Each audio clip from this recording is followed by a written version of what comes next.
भारतमा ओमिक्रोनको खतरनाक गति एक दिनमा सबैभन्दा धेरै 135 संक्रमित भेटिए। सिराहामा 2 दिनका लागि निषेधाज्ञा जारी। एकीकृत समाजवादी र नेकपा जनवादी बीच एकता हुँदै। ललिता निवास प्रकरण 4 जना डीएसपी लिखित कृतबारे अनुसन्धान गर्दै। महामन्त्री गगन थापा र विश्वप्रकाश शर्मा बीच आलो पालोको सहमति।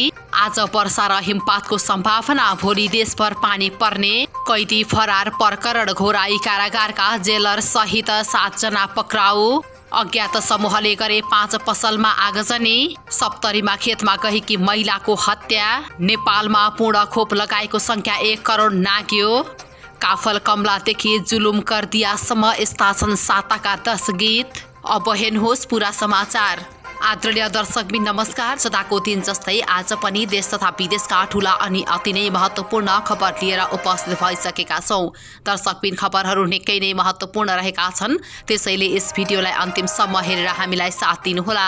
दर्शकबिन हाम्रो यो मेहनतलाई एउटा सानो लाइक र कमेन्ट गर्न पनि नबिर्सिनुहोला।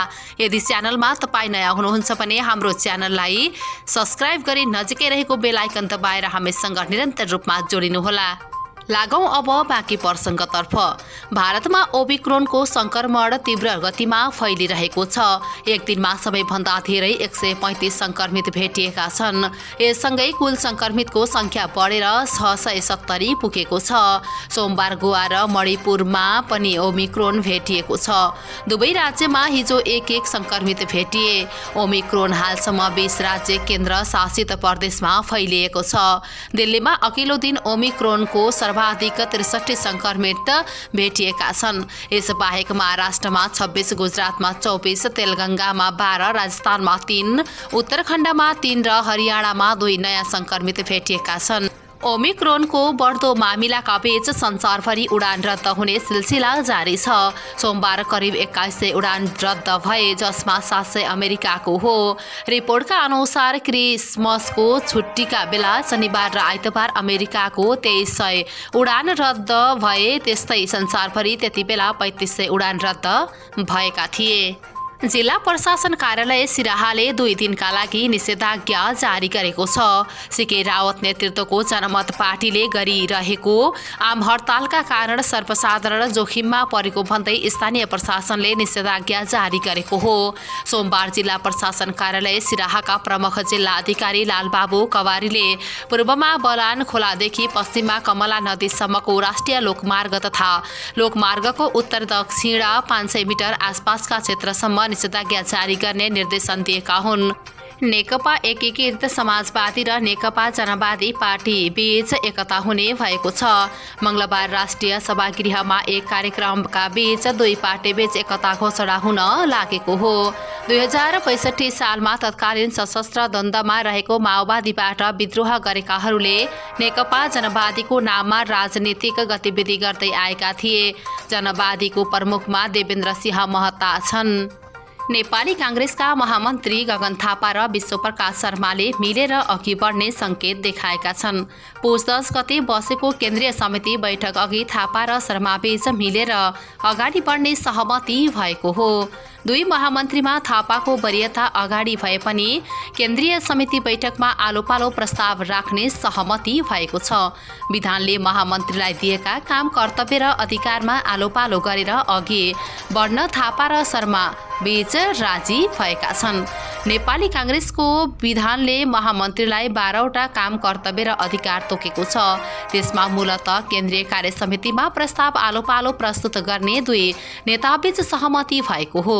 महासमिति, केन्द्रीय कार्य समिति र केन्द्रीय कार्य सम्पादन समितिको निर्णय प्रमाणित गर्ने कुरामा पनि सोही सहमति लागू हुने नेताहरूले बताएका छन्।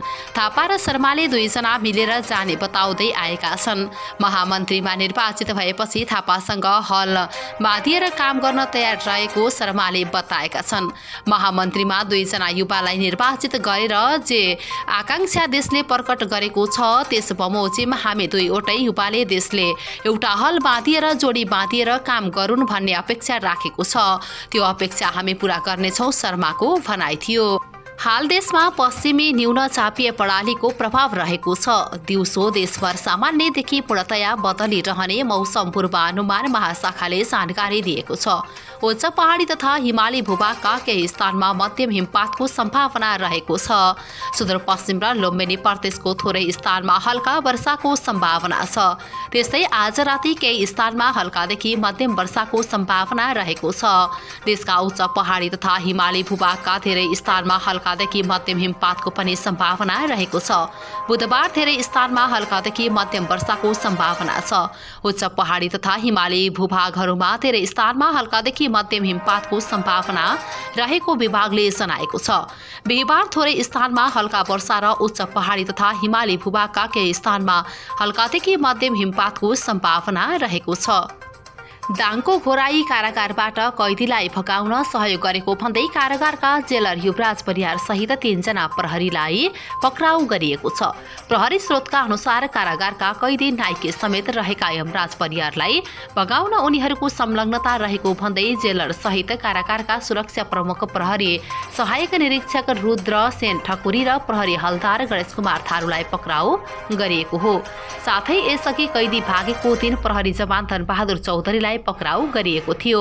उनीहरूसँगै कैदी परियारलाई भगाउन सहयोग गरेको भन्दै 2 युवती र 1 होटल सञ्चालकलाई पनि पक्राउ गरिएको प्रहरीले बताएको छ। पक्राउ पर्नेमा 1 जना सौरभ खनाल छन् भने 1 जना घोराई र 1 जना तुलसीपुरकी युवती छन्।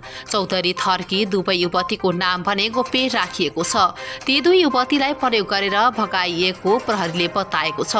चरम लापरवाहीले गर्दा यस्तो घटना भएको हो। एक प्रहरी अधिकारीले भने भगाउनका लागि केटी प्रयोग भएको छ। हामी फरार कैदीको खोजी गरिरहेका छौं। लगभग नजिक पुगेका छौं। ती कैदीलाई भगाउने कार्यमा अझै 2-3 जनाको संलग्नता रहेको भन्दै उनीहरूको पनि खोजी कार्य भइरहेको प्रहरीले बताएको छ। फरार भएका कैदी बिरामी पनि नभएको अनुसन्धानबाट खुलेको छ। महोत्तरी जिल्लाको एकडाँडा गाउँपालिका 3 भटौलिया बजारमा गैराती अज्ञात समूहले एकैसाथ 5 वटा पसलमा आगजनी गरी लाखौंको क्षति पुर्याएको छ। जिल्ला प्रहरी कार्यालय महोत्तरीका प्रहरी नायब उपरीक्षक प्रकाश विष्टका अनुसार भटौलिया बजारमा स्थानीय राम एकवालको चिया पसल, रामकुमारी शाहको खाजा पसल, योगेन्द्र शाहको चिया पसल, शम्भु शाहको खाजा पसल र मंगल शाहको चिया पसलमा अज्ञात समूहले गैराती करिब 9 बजेको समयमा आगजनी गरेका छन्। आगजनीबाट 5 वटै पसलभित्र रहेका विभिन्न खाद्यान्न, कुर्सी, बेन्च, टेबल, फ्रिज, भाँडाकुँडा, ग्यास सिलिन्डर, चुल्हा र घर समेत जलेर रु 5 लाख बढीको क्षति भएको पसलेहरूले बताएका छन्। पसलमा रातिको बेला कोही नभएको अवस्थामा आगजनी गरिएको थियो।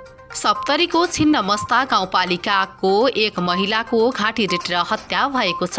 आइतबार साँझ घरबाट खरानी लिएर खेतमा पुगेकी छिन्नमस्ता एक बरहीबीपुरकी 55 वर्षीय भुटनी देवी यादव सोमबार बिहान मृत फेला परेको प्रहरीले जनाएको छ।